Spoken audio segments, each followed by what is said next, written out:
Assalamualaikum warahmatullahi wabarakatuh. Nama saya Ina Inayatullah Zakiyah, NIM 23811302114. Saya merupakan mahasiswi PJJ PAI UIN Siberseh Nujati Cirebon.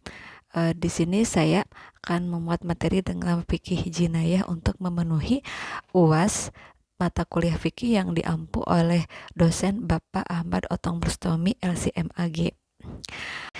Pertama, sumber hukum pidana Islam. Sumber utama hukum pidana Islam adalah Al-Quran dan Sunnah. Imam Syafi'i menjelaskan, tidak ada hukum kecuali apa yang telah ditetapkan Allah dalam kitabnya atau melalui lisan Rasulnya. Pertama, Al-Quran sebagai sumber hukum primer pidana Islam. Sebagai sumber hukum primer, Al-Quran memuat ketentuan-ketentuan tentang hudud, kisos, dan diyat dengan penjelasan yang komprehensif. Terdapat dalam surat An-Nur ayat 2, contohnya tentang hukuman zina. A'udzubillahi minasyaitonirrajim. Bismillahirrahmanirrahim. Az-zaniyatu waz-zani fajlidu kulla wahidin minhuma mil'ata jaldati wa la ta'khudhukum bihima ra'fah ra'fatun fi dinillahi in kuntum tu'minuna billahi wal yawmil akhir wa yashhadu 'adzabahuma ta'ifatun minal mu'minin. Secara maknanya, perempuan yang berzina dan laki-laki yang berzina, maka deralah tiap-tiap seseorang dari keduanya 100 kali dera. Ayat ini menjadi dasar hukum had zina bagi orang yang belum menikah. Lalu ada surat Al-Maidah ayat 38 tentang hukuman pencurian. A'udzubillahi minasyaitonirrajim. Bismillahirrahmanirrahim.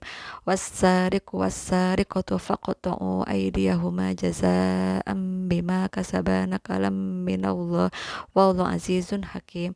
Laki-laki yang mencuri dan perempuan yang mencuri, maka hendaklah potong tangan keduanya. Ayat ini menetapkan hukuman potong tangan untuk tindakan pencurian dengan syarat-syarat tertentu. Lalu ada surat Al-Baqarah ayat 178 tentang kisos.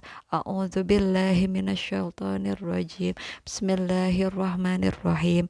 Ya ayyuhallazina amanu kutiba alaikumul qisasu fil qatla al-hurru bil hurri wal abdu bil abdi wal unsa bil unsa faman ufiya lahu min akhihi syai'un fattiba'un bil ma'rufi wa ada'un ilahi bi ihsan dzalika takhfifun min rabbikum warahmah faman i'tada ba'da dzalika falahu azabun alim. Secara maknanya, ayat ini mengandung pesan bahwa hai orang-orang yang beriman, diwajibkan atas kamu kisos berkenaan dengan orang-orang yang dibunuh. Ayat ini menjadi dasar penerapan kisos dalam pembunuhan yang disengaja. Lalu yang kedua adalah sunnah. Sunnah sebagai penjelas dan pelengkap Al-Quran. Hadis-hadis Nabi melengkapi dan menjelaskan ketentuan Al-Quran dengan detail. Hadis tentang rajam bagi pezina muhsan misalnya. Dari Ibnu Abbas radhiyallahu anhu, Nabi Muhammad SAW berkata, ambillah dariku, sesungguhnya Allah telah memberikan jalan keluar bagi mereka.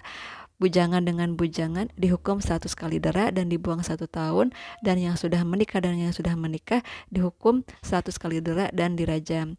Lalu ada hadis tentang hukuman bagi peminum khamr dari Anas bin Malik radhiyallahu anhu bahwa Nabi SAW mencambuk orang yang meminum khamr dengan pelepah kurma dan sandal sebanyak 40 kali. Yang sumber hukum ketiga adalah ijma atau konsensus ulama. Ijma merupakan sumber hukum ketiga yang memiliki otoritas tinggi dalam menetapkan hukuman. Contoh ijma tentang hukuman mati bagi orang yang murtad. Ulama bersepakat bahwa orang yang murtad dari Islam maka diberikan kesempatan untuk bertobat. Jika tidak bertobat, maka dihukum mati. Berdasarkan hadis, siapa yang mengganti agamanya maka bunuhlah ia. Lalu ada ijma tentang diat untuk pembunuhan yang tidak disengaja. Ulama sepakat tentang kewajiban membayar diat bagi pembunuhan tidak sengaja, yaitu sebesar 100 unta berdasarkan surat An-Nisa ayat 92. Yang keempat yaitu kias atau analogi hukum.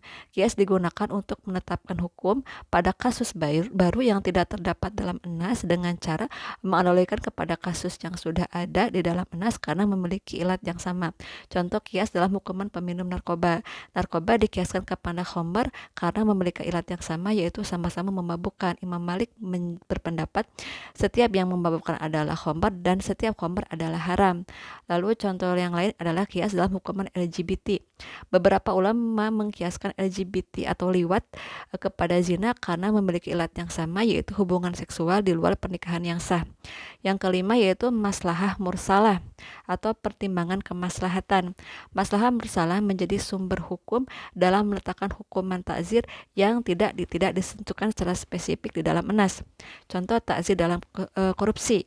Karena tidak ada ketentuan yang spesifik dalam nas tentang hukuman korupsi, maka hakim dapat menetapkan hukuman takzir berdasarkan pertimbangan kemaslahatan seperti hukuman penjara, denda, atau pencopotan kejabatan. Lalu ada lagi takzir dalam pencemaran nama baik. Dalam kasus pencemaran baik melalui media sosial, maka hakim dapat menetapkan hukuman takzir sesuai dengan tingkat kerugian yang ditimbulkan. Imam Al-Ghazali menjelaskan, maslahah mursalah adalah kemaslahatan yang tidak diakui secara eksplisit oleh syara dan tidak dibatalkan olehnya, yang memiliki tujuan untuk mewujudkan kemaslahatan manusia atau menolak kerusakan dari mereka. Lalu yang keenam ada uruf atau kebiasaan dan juga istihsan. Selain sumber-sumber di atas yang sudah disebutkan tadi, uruf dan istihsan juga berperan dalam pengembangan hukum pidana Islam. Contoh seperti uruf atau kebiasaan dalam penetapan nilai diat.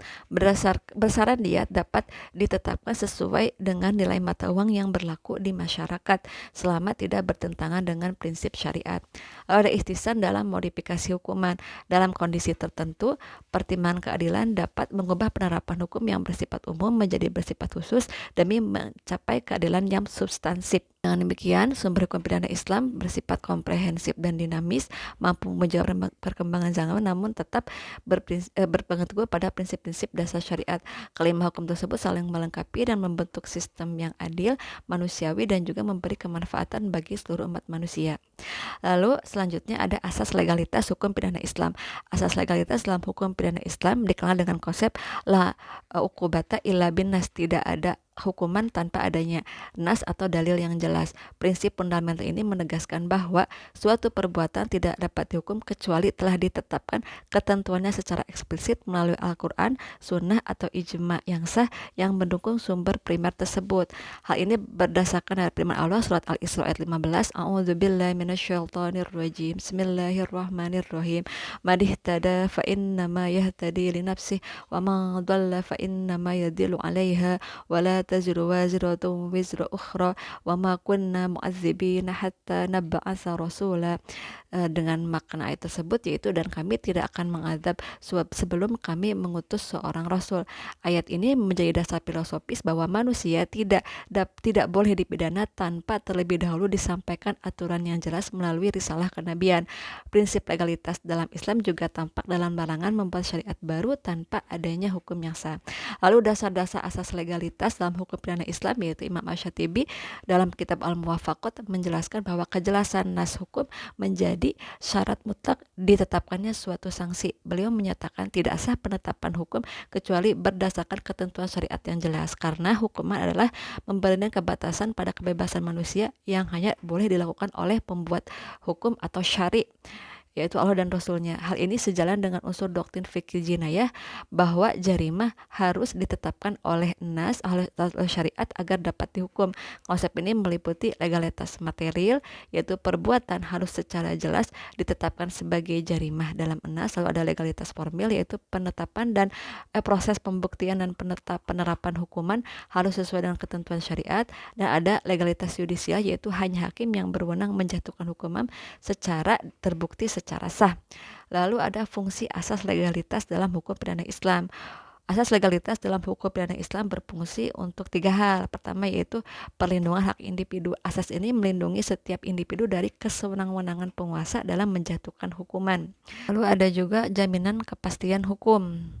Dengan adanya ketentuan yang jelas dalam nas, maka masyarakat dapat mengetahui dengan pasti perbuatan apa saja yang dilarang dan hukuman apa yang akan dijatuhkan jika melakukan perbuatan tersebut. Al-Qurtubi menjelaskan ketentuan hudud dan qisas dalam syariat merupakan bentuk kepastian hukum yang melindungi masyarakat dari arbitrari penguasa. Lalu pembatasan wewenang hakim. Asas legalitas yang ketiga adalah pembatasan wewenang hakim. Asas legalitas mengikat hakim agar tidak membuat hukuman baru tanpa landasan syar'i.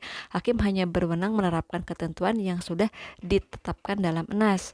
Lalu ada penerapan asas legalitas dalam kategori jarimah hudud. Pada jarimah hudud, asas legalitas diterapkan secara ketat karena hukuman sudah ditentukan dalam nas secara pasti, yaitu seperti hukuman zina dalam surat An-Nur ayat 2, hukuman pencurian dalam surat Al-Maidah ayat 38, dan hukum qadzaf dalam surat An-Nur ayat 4. Ada kisos dan niyat. Pada kisos, asas legalitas juga diterapkan secara ketat dengan ketentuan pembunuhan sengaja, lalu penganiayaan, lalu diat untuk pembunuhan tidak disengaja. Dan pada takzir itu adalah dalam praktiknya bahwa sebuah jarima tidak masuk kategori atau kisos yang sudah terdapat dalil tekstualnya, maka ia termasuk wilayah tazir. Pemberian sanksinya diserahkan kepada penguasa atau hakim dengan mempertimbangkan maslahah. Namun pembentuk tazir ini tetap memiliki batasan, yaitu tidak boleh melebihi hukuman hudud, harus sesuai dengan prinsip syariat dan juga mempertimbangkan kemaslahatan umum. Demikian dari saya. Wassalamualaikum warahmatullahi wabarakatuh.